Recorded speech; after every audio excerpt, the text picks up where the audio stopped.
Well, guys, welcome back to the penultimate episode of my Friday the 13th Best Moments. And we're talking about Freddy versus Jason. Off the bat, strong starting moment, the narration explaining Freddy's backstory, and then the dream where he manipulates Jason. Both great moments, both show that it's going to be respectful to both franchises, which it is for the most part. Although I feel this feels more like a Freddy movie featuring Jason at times, even though Jason does get 99% of the kills in this movie. The chiropractic bed scene, that kill, one of the best moments in the movie. Robert Englund giving us his best Freddy Krueger since the Dream Warriors. Great. The scene where Blake has the nightmare and Freddy's not strong enough to kill him, and he wakes up to see his dad's already been killed by Jason, and he tries to shield himself from the machete with his dad's head. Great moment there. The scene in the school where our two Westing Hills escapees show up and they try to warn people about Freddy, only spreading more fear. Another great moment. Mark and Terry researching in the library and finding all the blacked out obituaries. The scene in the nurse's office with Kelly Rowland's character and the nose job gag, which was pretty well set up earlier. Another great moment. All the teases with our main character Laurie's father being very nefarious. Great little subtle moments there. The cornfield massacre and the events leading up to that, with the two guys who were mocking Jason, only for Jason to twist one guy's head around and push him over, then the other to just douse him in the liquor and set him on fire, and Jason's just slowly walking after him, leaving a burning trail behind him.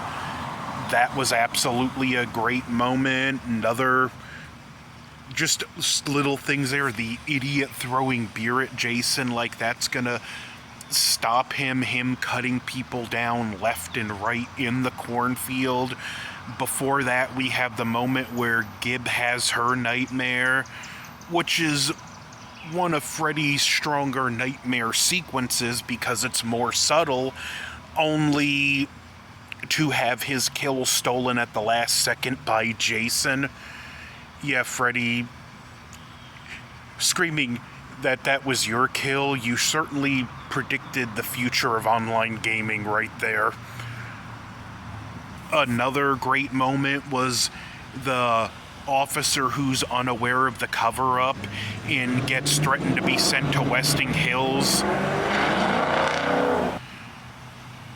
When he tries to tell the sheriff that this is a copycat of the Jason Voorhees Crystal Lake killer, him finding the rest of our characters, because as he put it, the Scooby band out back wasn't so subtle.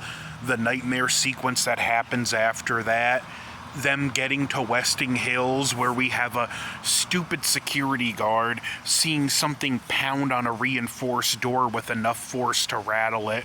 Yeah, if that was me, I would hide somewhere and call the cops. I would want no part of what's on that side of the door. The Freddy Caterpillar sequence where he possesses Freeboard to dump out the hypnosil, the scene where they discover all the patients that were in a coma because they were given too much hypnosil.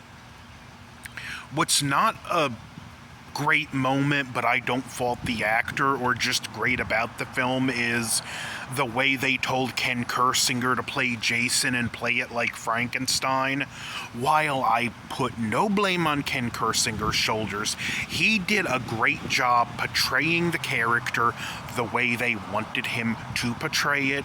The way they wanted him to portray it was not right for the character. It just didn't feel like Jason at times, and it is a letdown for this movie.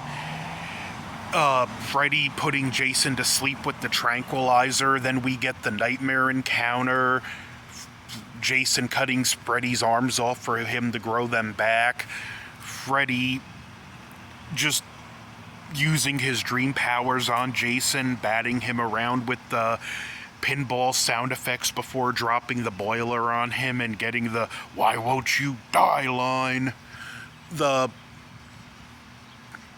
And then it kind of goes downhill because we get the Jason's afraid of water thing, but the seeing Crystal Lake in the 50s, that shot did look nice. The main character having to go into the dream to pull Freddy out and help Jason. Interesting moment there. Jason waking up in the van. Another great moment. Best moment in the film is when she finally pulls Freddy out of the dream and he's not aware of it, and he gets ready to kill her, only to hear a noise behind him and realize he's in the real world, and to his horror, Jason is none too thrilled with him. The look of terror on Freddy's face is the best moment in this movie. Kelly Rowland getting sent flying like 20 feet by the smack with the machete. Great moment. The final showdown with Freddy and Jason was just a great moment. Just Jason being this absolute powerhouse. Another great moment is when he first grabs Freddy after Freddy's pulled out and he shoves him out the windows of the cabin and just runs him along before throwing him 30 feet in the air. Great moment. Freddy using his smarts with the rebar and then pushing the crate while that thing's bouncing back and forth only to get his foot stuck. Great moment.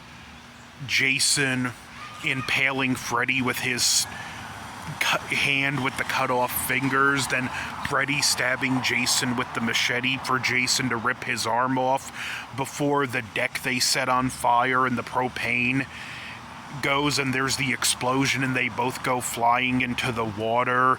The fake out that Freddy's triumphant because we have that low angle shot. We see the boots and the machete only to reveal it's Freddy, and when he's about to kill our characters, Freddy gets stabbed through the chest with his own arm. Absolute great moment there, and just that moment of realization when Freddy realizes what he's been stabbed with. I had a lot of fun with this movie. It's not my favorite. I think it's got a lot of problems, but this time in particular, I especially had a blast with it. So these are my best moments of Freddy vs. Jason. Tell me yours in the comment below. Like, share, comment, subscribe, and happy end of your Friday the 13th weekend.